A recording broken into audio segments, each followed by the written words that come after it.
Good. Let's jump right into the love reading first. The card that popped up for you is the Ten of Pentacles. Oh, the Ten of Pentacles. Okay.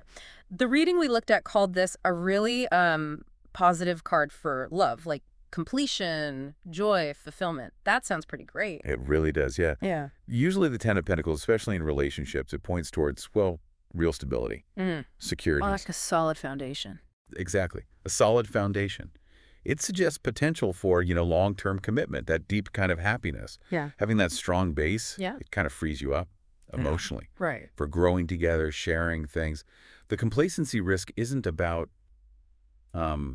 things being perfect, but maybe not actively deepening that connection you've built.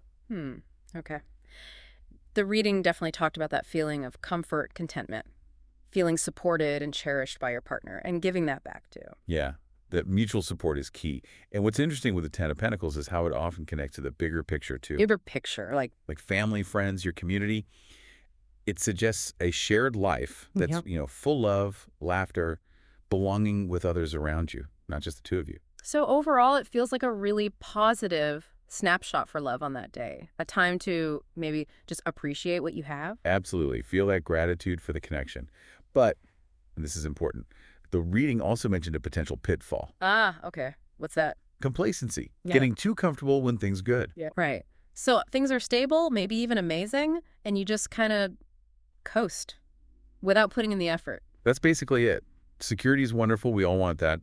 But the reading gives a little nudge. Remember that love needs active nurturing, even when it feels solid. Makes sense. And- And the advice was pretty straightforward, wasn't it? Like, show your appreciation. Yeah, consciously express gratitude. Mm.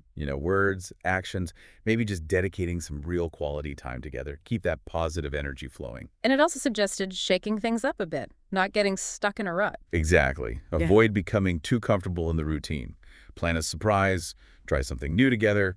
It keeps things fresh. Doesn't have to be huge, right? No, probably not. A new restaurant, like you said, or just exploring a bit. Right. Just injecting a little novelty. Okay, so for love, the Ten of Pentacles means enjoy the good stuff, the stability, the belonging, but keep tending the garden, basically. Don't let it get overgrown with routine. Well put. Keep nurturing it for that sustained happiness. Okay, shall we move on to finance? Yeah, let's do it. What card came up there? For finance, it was the Queen of Pentacles, but importantly, it was reversed. Reversed, okay.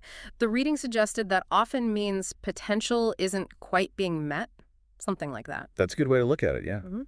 The reverse Queen of Pentacles can point to some struggles with financial stability or the practical side of managing money. And the reading connected this to things like disorganization, maybe not managing time well with finances. Precisely. Or maybe just not having that consistent focus on, financial well-being. And it also brought up personal well-being, didn't it? Like, neglecting yourself could actually impact your finances. That's an interesting link. It's a really vital connection. If you're feeling run down, burnt out, it's just, well, it's harder to find the energy and clarity for making smart money choices. Yeah, I can see that. So what specific challenges did the reading mention for this reversed queen? Things like disorganized records, maybe finding it tough to stick to a budget. Feeling overwhelmed, maybe by debt or just responsibilities? Exactly, feeling overwhelmed. And it also touches on maybe neglecting your own physical or material needs, which, like we said, ties back to well-being and can, create more financial strain. Could it also mean feeling overwhelmed by too much advice or too many options? Oh, that's a good point. Information overload leading to doing nothing. Yes, absolutely. That paralysis fits too. Ultimately, it can all add up to feeling like you just don't have that solid financial security. Okay, but it wasn't all doom and gloom, was it? The reading offered some ways forward. No, definitely not. It shifted towards opportunities for growth. First step, get organized. Right, tackle the practical stuff, make a plan. A clear, actionable plan. Not just looking at numbers, but figure out concrete steps you can actually take. And then back to the well-being thing, prioritizing self-care. Yes, taking care of yourself physically, materially, to boost your energy and focus. That helps with the financial management side. It's like that positive feedback loop you mentioned, or a negative one if you ignore it. And the advice also included, sticking to practical, realistic solutions, being wary of those get-rich-quick things. Sensible. Build slowly but surely. Exactly. Sustainable foundations. And there was also that point about gratitude. Right. Appreciating what you do have rather than just focusing on lack. Shifting perspective. It can be surprisingly powerful, that shift. So really, the reverse Queen of Pentacles is kind of an invitation. Re-examine your whole relationship with money and your well-being.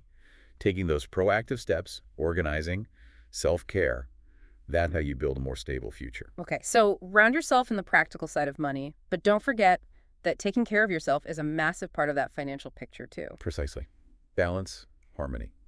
Those are key. All right, let's move to the final area, Yep. career. The card here was the Hermit, also reverse. Okay, the Hermit. Usually that's about looking inward, right?